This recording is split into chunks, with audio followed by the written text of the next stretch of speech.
गांव में त्योहार का समय था।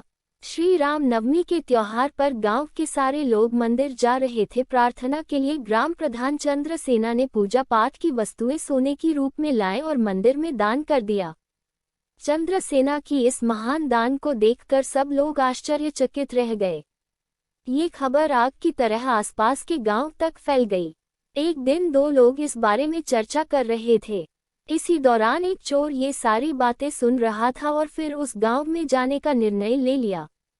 चोर सुबह सुबह मंदिर पहुंच गया, जहां वह कक्ष की दरवाजे खोलने की कोशिश करने लगा। जब दरवाजा खुला तो अंदर सोनू की वस्तुएं देख हैरान रह गया। जल्दी में चोर ने सीढ़ी नहीं देखी और आगे फिसल कर गिर गया। जो भक्त मंदिर में सो रहे थे वह जाग गए और तुरंत उस दिशा में गए। चोर वहां से जल्दी भागना चाहता था, तुरंत उसने सोने की घंटी उठाए और वहां से भाग निकला। जब तक भक्त वहां पर पहुंचे तो उन्होंने देखा कि दरवाजे खुले पड़े थे और सब कुछ बिखरा पड़ा था। उनको समझ आ गया था कि वहां चोरी हुई थी।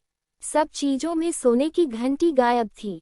जैसे ही चोर भाग रहा था वैसे ही घंटी बजे जा रही थी और लोग भी घंटी की आवाज सुनकर चोर का पीछा कर रहे थे। चोर को समझ नहीं आया कि वह क्या करे। उसने घंटी को पास वाले खेत में एक गाय के गले में बांध दिया और भाग गया। जैसे ही घंटी बजना बंद हुई लोगों को समझ नहीं आया कि चोर किस दिशा में भागा। हर जगह ढूंढकर वापस चले गए।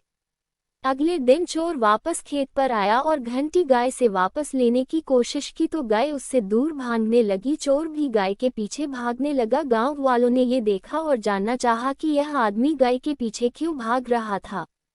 तभी उन्होंने देखा कि वह सोने की घंटी गाय के गले में लटक रही थी। अब सबको समझ आ गया कि उसी आदमी ने चोरी की थी।